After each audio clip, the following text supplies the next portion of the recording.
In this video, I'm going to show you how to make background transparent in Adobe Express.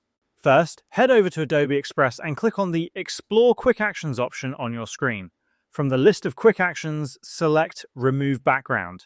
Next, click on the Browse and select the image from your device that you want to edit. Once the image is uploaded, Adobe Express will automatically process the file and remove the background. After processing, you will see that the background has been completely removed, leaving a transparent background. If you want to add a custom background to the image, you can select one from the available options or upload a new background from your device.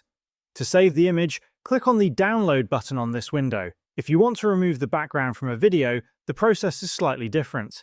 Head over to Adobe Express home screen and click on Start from your content. After that, select the video you want to edit. Create a new project and select the appropriate aspect ratio. Once the video is fully processed, the Remove Background option on the left side of your screen will become available.